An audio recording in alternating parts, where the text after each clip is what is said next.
मित्रों नमस्कार, मैं हूं राकेश कुमार। आप देख रहे हैं मत अभिमत। मित्रों, सर्वे चल रहा है और सर्वे के बीच बेतिया राज्य के जमीन के अतिक्रमण को मुक्त करना और पूरे जमीन को लेना सरकार अपने कब्जे में ले लेगी, इसको लेकर कार्रवाइयां चल रही है। और राजस्व परिषद के जो अध्यक्ष सदस्य हैं के पाठक, इसको लेकर बड़ी संजीदा है। लेकिन क्या जिन भूमियों पर निजी मकान बन गए हैं उस मकान को, उसी व्यक्ति को वो जमीन दे दिया जाएगा? ये एक बड़ा सवाल उठ रहा है। मतलब कि जिन लोगों ने जमीन पर कब्जा कर रखा है और उस पर भवन का निर्माण हो गया है, तो क्या उस जमीन को, जिस पर वो भवन है, जो बेतिया राज की जमीन है, उन्हीं लोगों को मिल जाएगा, दे दिया जाएगा? ऐसी बातें उठ रही हैं और ऐसी कोई मांग नहीं है। जो कार्रवाइयाँ हुई हैं उससे ये बात समझ में आ रही है। अब ये क्या है, पूरा मामला बताता हूँ। ये बड़ा संजीदा मामला है, इसलिए वीडियो को पूरे अंत तक देखिएगा। देखिए, बेतिया राज का लगभग 15,500 एकड़ जमीन है, जिसमें से आधे से ज़्यादा अतिक्रमित है। अभी पिछले दिनों मंगलवार को आपने देखा होगा कि विधानमंडल में बेतिया राज के जमीन को लेकर एक विधेयक भी पास हुआ है। अब वो विधान परिषद में, उच्च सदन में जाएगा और उसके बाद कानून का रूप ले लेगा। उस विधेयक के तहत केवल यही बात आई है कि कैसे बेतिया राज के जमीन को सरकार अपने पास ले लेगी, और इसी को लेकर सारा प्रावधान है। उसमें जो महत्वपूर्ण एक प्रावधान है, जो पहले होता क्या था कि जब कोई अतिक्रमणवाद होता था तो लोग उसको लेकर चले जाते थे हाई कोर्ट में या सिविल कोर्ट में, और मामला वो अटक जाता था।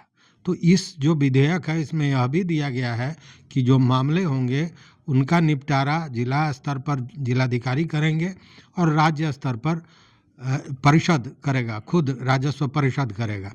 जिलाधिकारी को 3 महीने का समय दिया गया है कार्रवाई के लिए और राजस्व परिषद को 1 माह का। ये विधेयक पास हो चुका है विधानमंडल से। अब देखिए, तो ये तो बिहार की बात हुई। यूपी में भी, उत्तर प्रदेश में बड़े स्तर पर ज़मीन है, जिसमें लगभग 51 एकड़ ज़मीन तो केवल गोरखपुर में है। अब मंगलवार को जो यहाँ विधेयक पारित हुआ, उसके बाद गोरखपुर, कुशीनगर और जहाँ जहाँ बेतिया राज का ज़मीन है, वहाँ पे हड़कंप मच गया, जिसमें महाराजगंज भी है। चूँकि वहाँ पे बेतिया राज का जो ज़मीन है वह भी अतिक्रमित है, और इसको लेकर वहाँ के लोगों में भी, जो अतिक्रमणकारी हैं, जिन्होंने ज़मीन पर कब्जा कर रखा है, उन लोगों में भारी बेचैनी छाई हुई है कि क्या होगा। हालांकि इसको लेकर आपको हम बता दें कि के पाठक पिछले पखवाड़े में, वो अक्टूबर में, वो बाज़ाब्ता गए थे गोरखपुर, और गोरखपुर में उन्होंने वहाँ के जो जिलाधिकारी हैं कृष्णा करुणेश, उनके साथ बैठक की थी, वहाँ के प्रशासनिक पदाधिकारियों के साथ बैठक की थी और कई निर्णय लिए गए थे। देखिए, सबसे बड़ी बात क्या है वहाँ पे कि जो 51 एकड़ ज़मीन है गोरखपुर में बेतिया राज का, जो बेतिया हाता करके उसको कहा जाता है, बेतिया हाता माने बेतिया के नाम पर ही है, तो वहाँ पे मैक्सिमम जो ज़मीन है उस पर सरकारी भवन या सरकारी आवास कॉलोनी यही बना हुआ है। और इतना ही नहीं, आपको हम बता दें कि कमिश्नर का अहाता, कमिश्नर का जो घर है, भवन है, वो उसी ज़मीन में है। उसके अलावा आवासीय बोर्ड बना हुआ है, आवास विकास कॉलोनी बना हुआ है, स्कूल बना हुआ है, पानी टंकी बना हुआ है। मतलब ये सारी सरकारी चीज़ें वहाँ पे उसका निर्माण हुआ है। तो कहने का मतलब कि लगभग 51 एकड़ में मोटा मोटी मान के चलिए कि 41-42 एकड़ ऐसा है जो जिस पर सरकारी भवन, सरकारी किसी भी तरह का आवास, कॉलोनी, पानी टंकी, स्कूल, सड़क, ये सारी चीज़ें बनी हुई हैं। और लगभग 8 एकड़ 9 एकड़ ऐसा ज़मीन है जिस पर निजी लोगों ने अतिक्रमण कर रखा है, उस पर आवास बना रखा है। अब मंगल को जो यह विधेयक पास हुआ, उसके बाद में वहाँ पे एक बेचैनी छा गई, और बेचैनी छाने के बाद वहाँ क्या हुआ ये समझने वाली बात है। चूँकि हमने जो बताया कि पिछले माह के पाठक स्वयं गए थे अपने अधिकारियों के साथ और वहाँ पे उन्होंने बैठक की थी, लेकिन बैठक में एक बात तय हुआ था, और ये बड़ा महत्वपूर्ण है। महत्वपूर्ण इसलिए है कि कहीं वही नियम यहाँ भी तो लागू नहीं किया जाएगा, ये देखने वाली बात है। चूँकि वहाँ पे शासकीय स्तर पर एक सहमति बनी, और ये हुआ कि जो सरकारी संस्थानों ने जिस ज़मीन को रखा है उसका फैसला बाद में होगा, बैठ के उस पर चर्चा होगी, लेकिन जो निजी लोगों ने अतिक्रमण कर रखा है उस पर बात हो। और इसको लेकर बजाबते राजस्व परिषद की तरफ से एक राजस्व पदाधिकारी हैं जो बद्री प्रसाद गुप्ता हैं, उनकी प्रतिनियुक्ति भी हुई है, वो वहीं हैं और इस काम को देख रहे हैं। तो जब ये बैठक हुई तो बैठक के बाद जिलाधिकारी वहाँ के कृष्णा करुणेश जो हैं, उन्होंने एक प्रपोजल दिया, एक प्रस्ताव दिया, और प्रस्ताव ये दिया कि निजी लोगों ने बेतिया राज के ज़मीन पर घर बना लिया है, वैसे लोगों को जो वहाँ का वर्तमान सर्किल रेट है, मतलब MVR है, उसके दुगुना रेट लेकर, उसका दुगुना रेट लेकर, दुगुना दर लेकर उस ज़मीन को उन लोगों को दे दिया जाए। बात समझ रहे हैं हमने क्या कहा? मतलब जिन लोगों ने बेतिया राज के ज़मीन पर अतिक्रमण करके अपना घर बनाया है, उन लोगों को वो ज़मीन दे दिया जाए, और वो दर होगा वहाँ का जो सर्किल रेट है उसका दूना, मतलब कि दूने दर पर, सर्किल रेट के दूने दर पर वो ज़मीन दे दिया जाए। ये प्रस्ताव DM की तरफ से आया, और बताते हैं, मीडिया रिपोर्ट भी है कि इसको लेकर के पाठक ने एक तरह से कहें कि स्वीकृति भी जताई, और उन्होंने कहा कि बहुत जल्दी इस पर विचार करके और शासनादेश, मतलब बिहार राज्य की सरकार की तरफ से एक आदेश भी जारी किया जाएगा, लेकिन वो आदेश अभी तक जारी हुआ नहीं। इसी बीच मंगलवार को ये नया विधेयक आ गया। अब उस विधेयक का इस पर क्या असर पड़ेगा, यह महत्वपूर्ण है और देखने वाली बात है।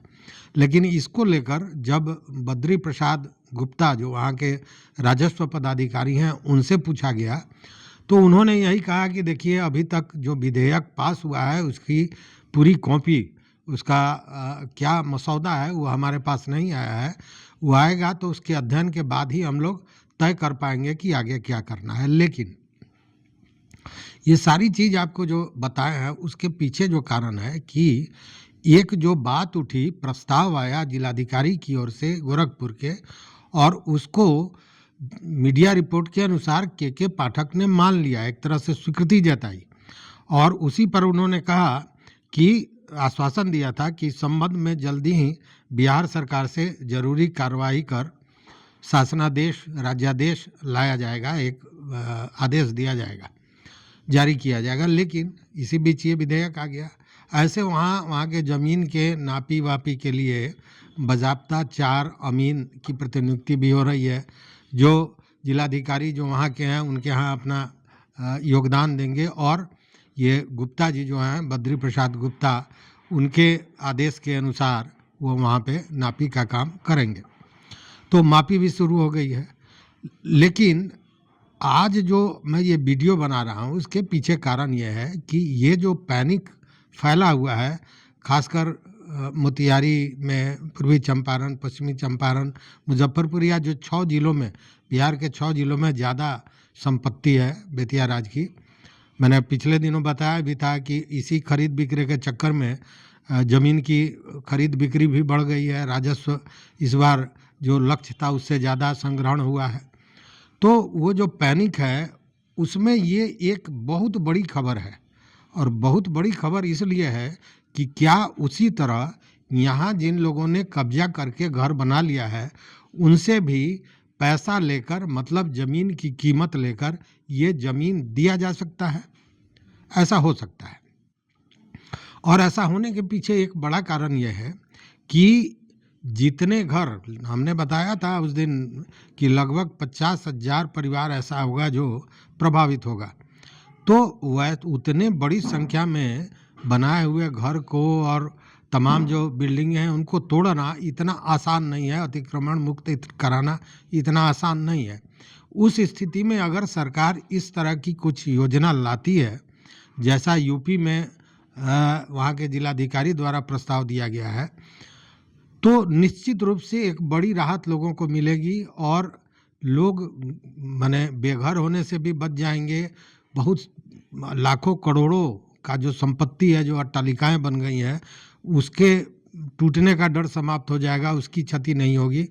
तो अब देखने वाली बात है कि ऐसी स्थिति में सरकार किस तरह का निर्णय लेती है और क्या बिहार में भी उसी तरह का प्रस्ताव लाया जा सकता है जो यूपी में लाया गया है। ये बड़ा महत्वपूर्ण सवाल है।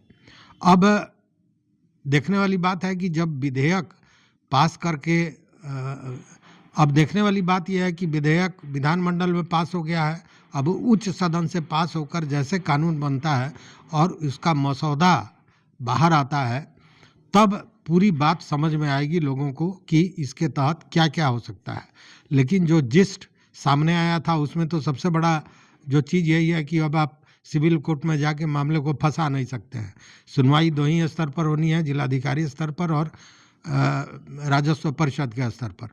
लेकिन यूपी की जो ये खबर है, ये निश्चित रूप से एक अंधेरे में जो किरण की लकीर होती है उस तरह का दिख रहा है और निश्चित रूप से इसका लाभ और निश्चित रूप से ये बहुत राहत का एक विषय है कि एक रोशनी दिखाई तो दी।